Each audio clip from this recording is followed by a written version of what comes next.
The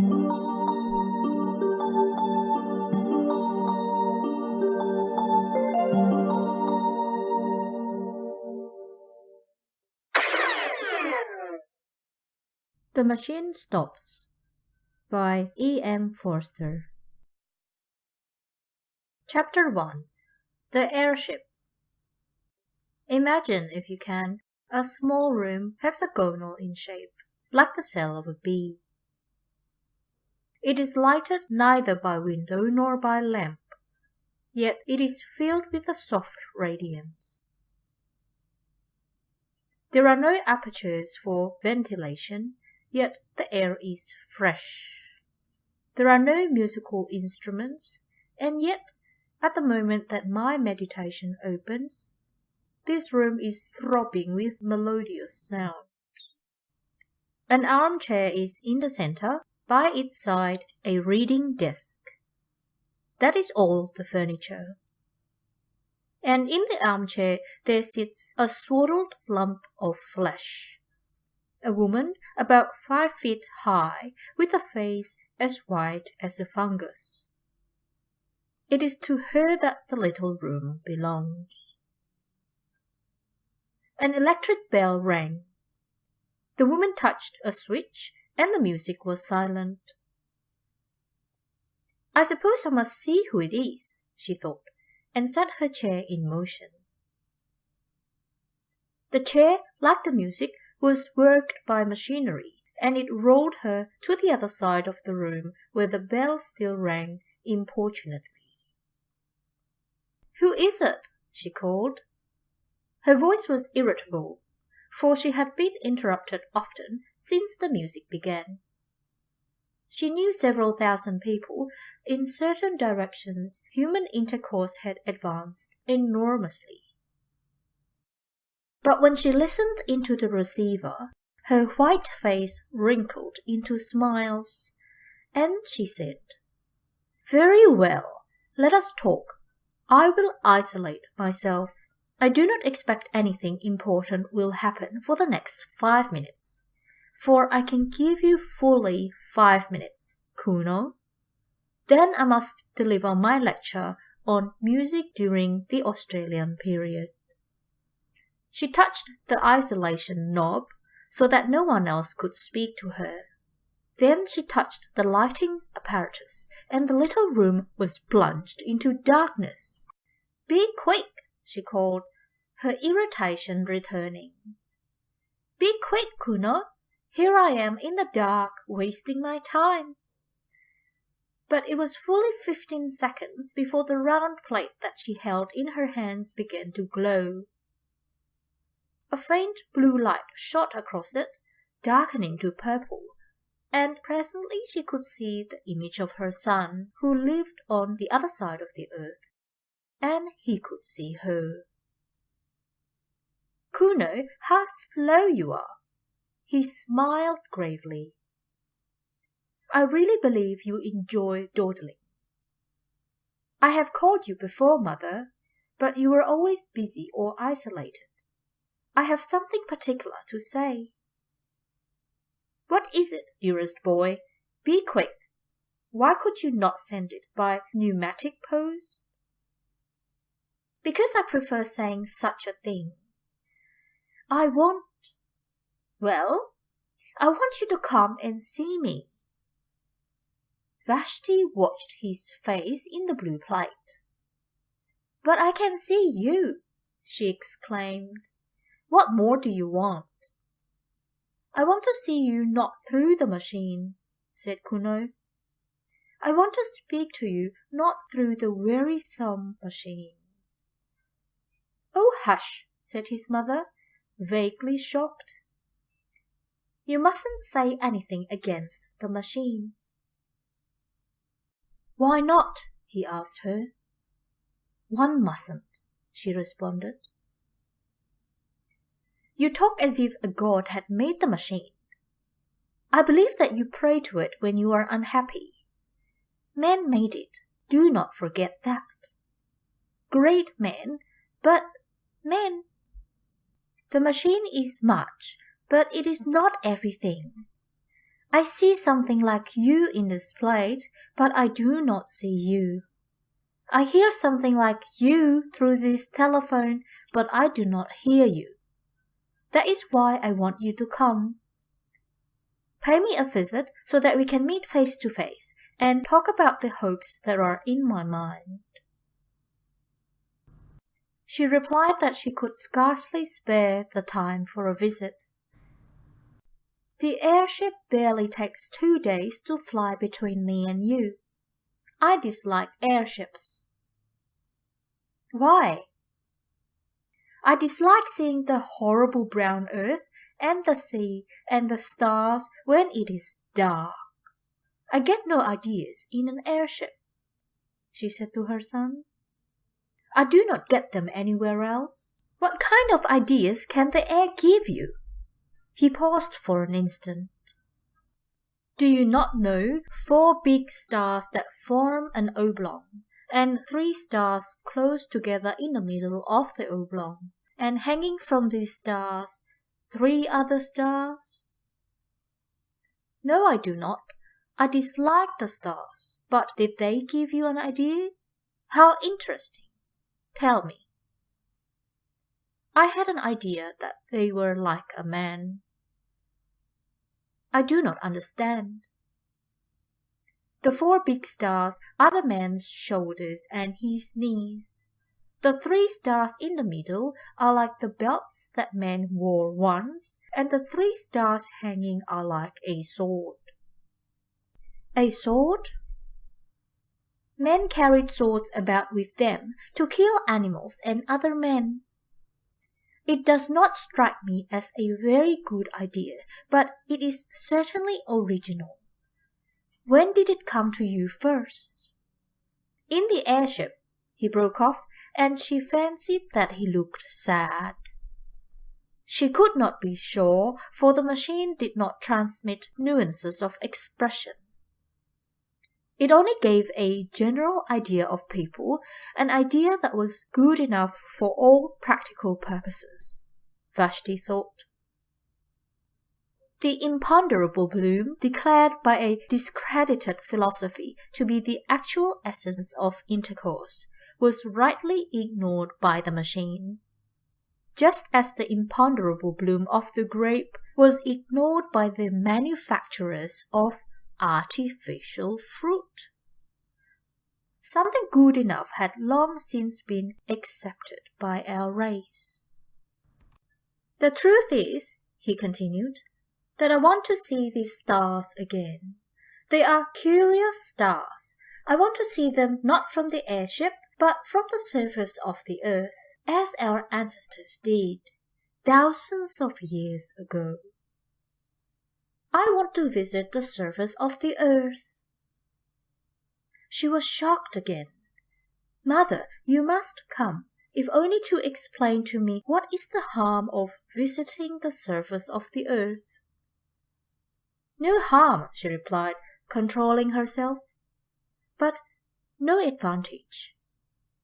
The surface of the earth is only dust and mud, no advantage.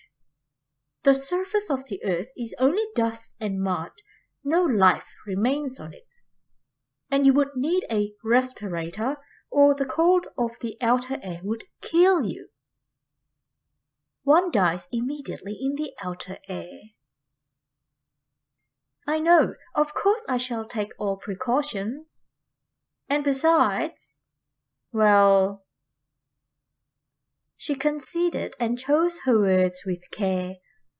Her son had a queer temper, and she wished to dissuade him from the expedition. It is contrary to the spirit of the age, she asserted. Do you mean by that, contrary to the machine?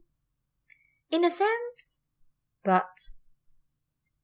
His image in the blue plate faded. Kuno! He had isolated himself. For a moment, Vashti felt lonely. Then she generated the light, and the sight of her room, flooded with radiance and studded with electric buttons, revived her. There were buttons and switches everywhere. Buttons to call for food, for music, for clothing. There was the hot bath button, by pressure of which a basin of imitation marble rose out of the floor, filled to the brim with a warm deodorized liquid. There was the cold bath button, there was the button that produced literature, and there were of course the buttons by which she communicated with her friends. The room, though it contained nothing, was in touch with all that she cared for in the world. Vashanti's next move was to turn off the isolation switch, and all the accumulations of the last 3 minutes burst upon her. The room was filled with the noise of bells and speaking tubes. What was the new food like? Could she recommend it? Has she had any ideas lately? Might one tell her one's own ideas? Would she make an engagement to visit the public nurseries at an early date? Say this day month. To most of these questions, she replied with irritation, a growing quality in that accelerated age. She said that the new food was horrible, that she could not visit the public nurseries through press of engagements, that she had no ideas of her own, but had just been told one, that 4 stars and 3 in the middle were like a man. She doubted there was much in it. Then she switched off her correspondence, for it was time to deliver her lecture on Australian music. The clumsy system of public gatherings had been long since abandoned. Neither Vashti nor her audience stirred from their rooms.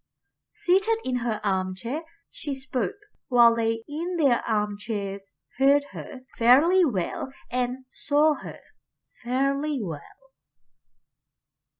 She opened with a humorous account of music in the pre-Mongolian epoch, and went on to describe the great outburst of a song that followed the Chinese conquests.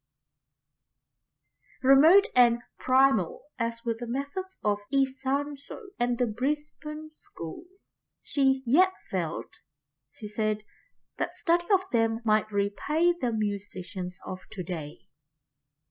They had freshness, they had, above all, ideas. Her lecture, which lasted 10 minutes, was well received, and at its conclusion she and many of her audience listened to a lecture on the sea. There were ideas to be got from the sea. The speaker had donned a respirator and visited it lately. Then she fed, talked to many friends, had a bath, talked again, and summoned her bed. The bed was not to her liking. It was too large, and she had a feeling for a small bed. Complaint was useless, for beds were of the same dimension all over the world, and to have had an alternative size would have involved vast alterations in the machine. Vashti isolated herself. It was necessary, for neither day nor night existed under the ground, and reviewed all that had happened since she had summoned the bed last. Ideas? Scarcely any. Events? Was Kuno's invitation an event? By her side, on the little reading desk, was a survival from the ages of litter. One book. This was the book of the machine. In it were instructions against every possible contingency. If she was hot or cold, or dyspeptic, or at a loss for a word, she went to the book, and it told her which button to press. The Central Committee published it. In accordance with a growing habit, it was richly bound. Sitting up in the bed, she took it reverently in her hands. She glanced round the glowing room as if someone might be watching her. Then, half ashamed, half joyful, she murmured, "Oh, machine," and raised the volume to her lips. Thrice she kissed it, thrice inclined her head, thrice she felt the delirium of acquiescence. Her ritual performed, she turned to page 1367, which gave the times of the departure of the airships from the island in the southern hemisphere, under whose soil she lived, to the island in the northern hemisphere, where under lived her son. She thought, "I have not the time." She made the room dark and slept. She awoke and made the room light. She ate and exchanged ideas with her friends, and she listened to music and attended lectures. She made the room dark and slept. Above her, beneath her, and around her, the machine hummed eternally. She did not notice the noise, for she had been born with it in her ears. The earth, carrying her, hummed as it sped through silence, turning her now to the invisible sun, now to the invisible stars. She awoke and made the room light. "Kuno!" "I will not talk to you," he answered, "until you come. Have you been on the surface of the earth since we spoke last?" His image faded. Again she consulted the book. She became very nervous and lay back in her chair, palpitating. Think of her as without teeth or hair. Presently she directed the chair to the wall and pressed an unfamiliar button. The wall swung apart slowly. Through the opening she saw a tunnel that curved slightly so that its goal was not visible. Should she go to see her son? Here was the beginning of the journey. Of course she knew all about the communication system. There was nothing mysterious in it. She would summon a car and it would fly with her down to the tunnel until it reached the lift that communicated with the airship station. The system had been in use for many, many years, long before the universal establishment of the machine. And of course she had studied the civilization that had immediately preceded her own. The civilization that had mistaken the functions of the system and had used it for bringing people to things, instead of for bringing things to people. Those funny old days when men went for a change of air instead of changing the air in the rooms. And yet she was frightened of the tunnel. She had not seen it since her last child was born. It curved, but not quite as she remembered. It was brilliant, but not quite as brilliant as the lecturer had suggested. Vashti was seized with the terrors of direct experience. She shrank back into the room and the wall closed up again. "Kuno," she said, "I cannot come to see you. I am not well." Immediately, an enormous apparatus fell onto her out of the ceiling. A thermometer was automatically laid upon her heart. She lay powerless. Cool pads soothed her forehead. Kuno had telegraphed her to her doctor. So the human passions still blundered up and down in the machine. Vashti drank the medicine that the doctor projected into her mouth, and the machinery retired into the ceiling. The voice of Kuno was heard asking how she felt. "Better," then with irritation. "But why do you not come to me instead?" "Because I cannot leave this place." "Why?" "Because any moment something tremendous may happen." "Have you been on the surface of the earth yet?" "Not yet." "Then What is it? I will not tell you through the machine. She resumed her life. But she thought of Kuno as a baby. His birth, his removal to the public nurseries, her own visit to him there, his visits to her, visits which stopped when the machine had assigned him a room on the other side of the earth.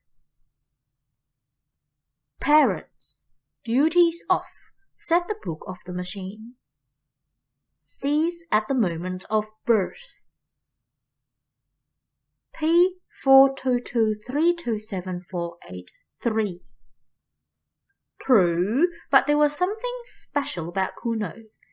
Indeed, there had been something special about all her children, and after all, she must brave the journey if he desired it. And something tremendous might happen. What did that mean? The nonsense of a youthful man. No doubt, but she must go. Again she pressed the unfamiliar button. Again the wall swung back, and she saw the tunnel that curves out of sight. Clasping the book, she rose, tottered onto the platform, and summoned the car. Her room closed behind her. The journey to the Northern Hemisphere had begun. Of course, it was perfectly easy. The car approached, and in it she found armchairs, exactly like her own. When she signalled, it stopped, and she tottered into the lift. One other passenger was in the lift, the first fellow creature she had seen face to face for months. Few travelled in these days, for, thanks to the advance of science, the earth was exactly alike all over. Rapid intercourse, from which the previous civilization had hoped so much, had ended by defeating itself. What was the good of going to Peking when it was just like Shrewsbury? Why return to Shrewsbury when it would be all like Peking? Men seldom moved their bodies. All unrest was concentrated in the soul. The airship service was a relic from the former age. It was kept up because it was easier to keep it up than to stop it or to diminish it. But it would now far exceeded the wants of the population. Vessel after vessel would rise from the vomitories of Rye or of Christchurch. I use the antique names, would sail into the crowded sky and would draw up at the wharves of the south. Empty, so nicely adjusted was the system, so independent of meteorology that the sky, whether calm or cloudy, resembled a vast kaleidoscope whereon the same patterns periodically recurred. The ship on which Vashti sailed started now at sunset, now at dawn. But always, as it passed above Rias, it would neighbor the ship that served between Helsingfors and the Brazils, and every third time it surmounted the Alps, the fleet of Palermo would cross its track behind.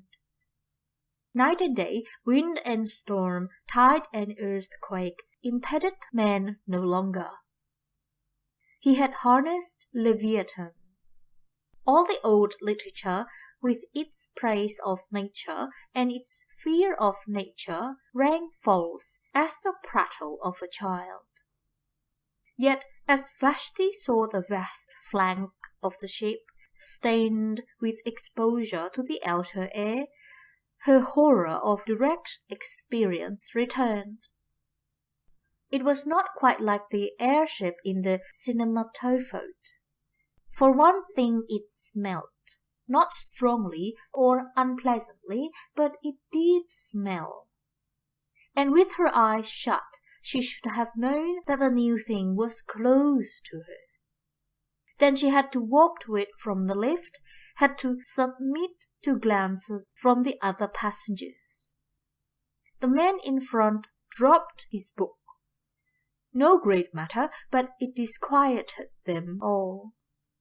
In the rooms, if the book was dropped, the floor raised it mechanically. But the gangway to the airship was not so prepared, and the sacred volume lay motionless. They stopped. The thing was unforeseen, and the man, instead of picking up his property, felt the muscles of his arm to see how they had failed him.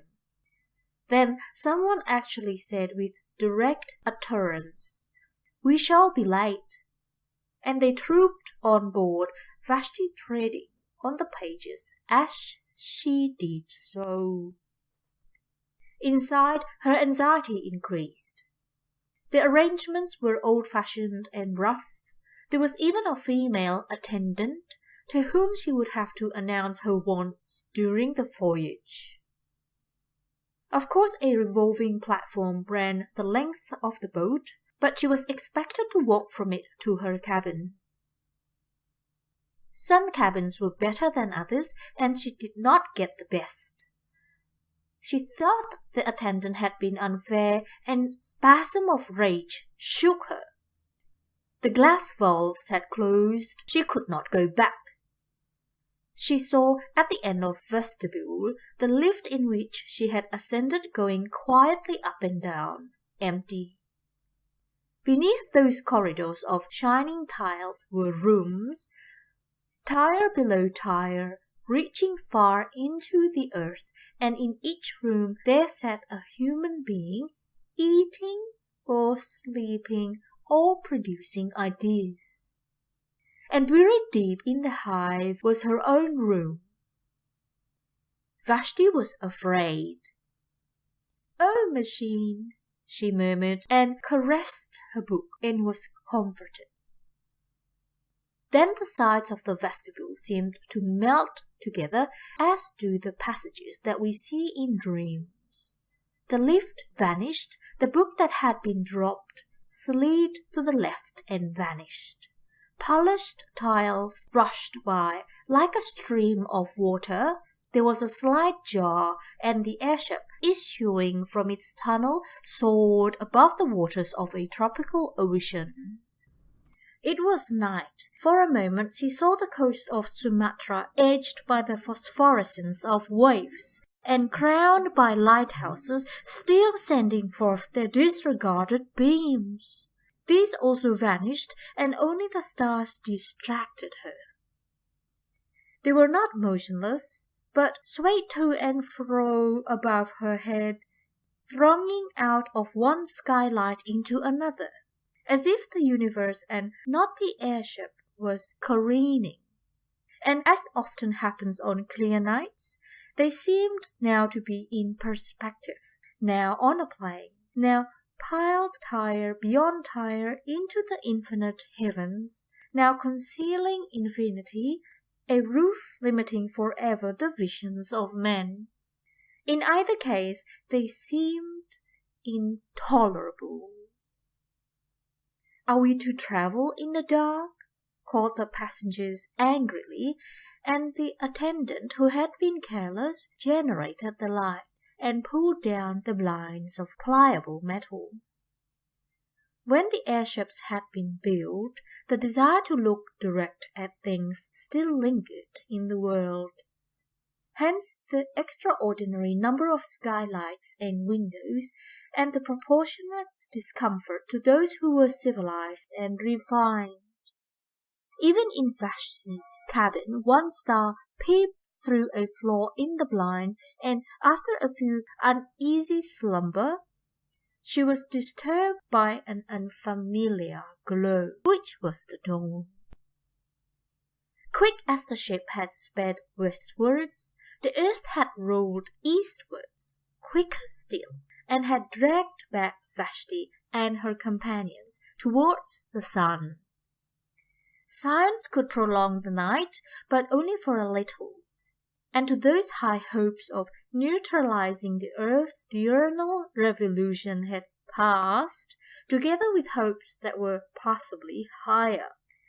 To keep pace with the sun, or even to outstrip it, had been the aim of the civilization preceding this. Racing aeroplanes had been built for the purpose, capable of enormous speed, and stirred by the greatest intellects of the epoch. Round the globe they went, round and round, westward, westward, round and round, amidst humanity's applause. In vain. The globe went eastward quicker still. Horrible accidents occurred, and the committee of the machine, at the time rising into prominence, declared the pursuit illegal, unmechanical, and punishable by homelessness. Of homelessness, more will be said later. Doubtless, the committee was right, yet the attempt to defeat the sun aroused the last common interest that our race experienced about the heavenly bodies, or indeed about anything. It was the last time that men were compacted by thinking of a power outside the world. The sun had conquered, yet it was the end of his spiritual dominion. Dawn, midday, twilight, the zodiacal path touched neither men's lives nor their hearts, and science retreated into the ground to concentrate herself upon problems that she was certain of solving.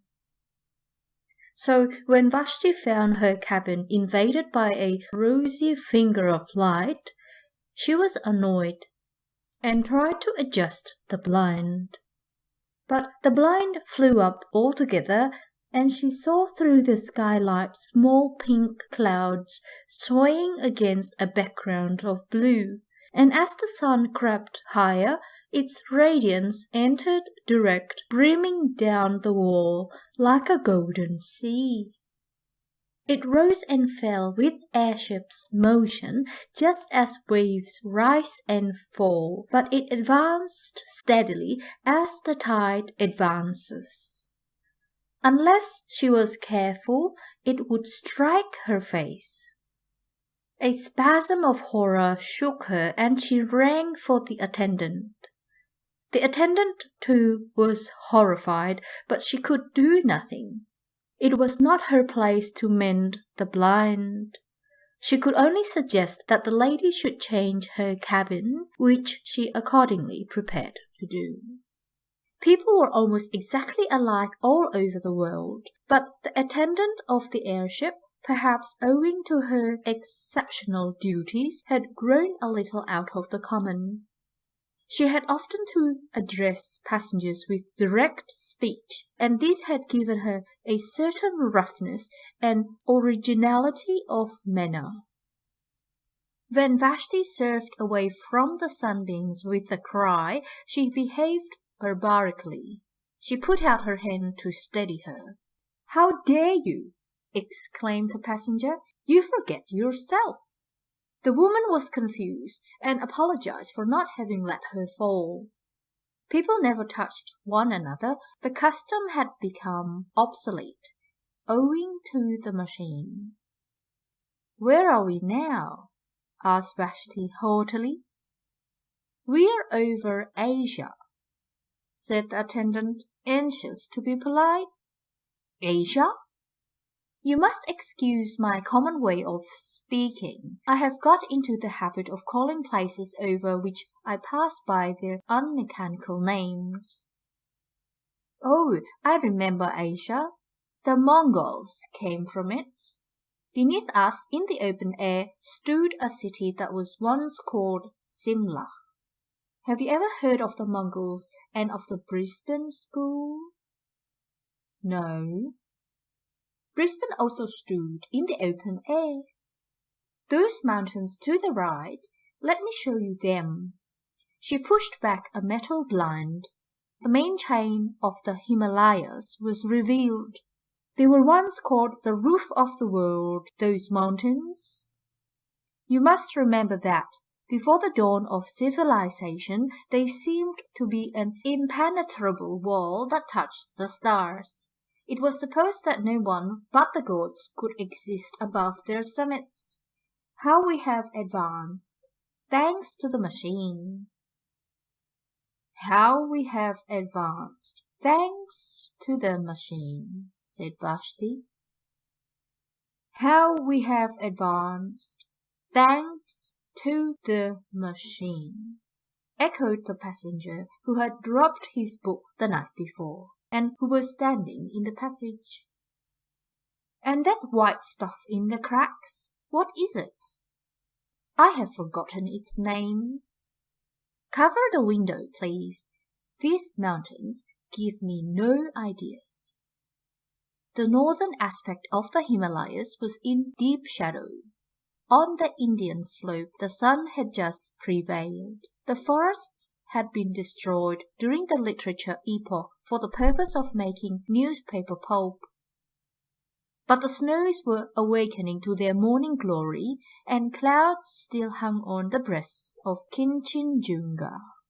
In the plain were seen the ruins of cities, with diminished rivers creeping by their walls, and by the sides of these were sometimes the signs of vomitories marking the cities of today. Over the whole prospect airships rushed, crossing the intercrossing with incredible aplomb, and rising nonchalantly when they desired to escape the perturbations of the lower atmosphere and to traverse the roof of the world.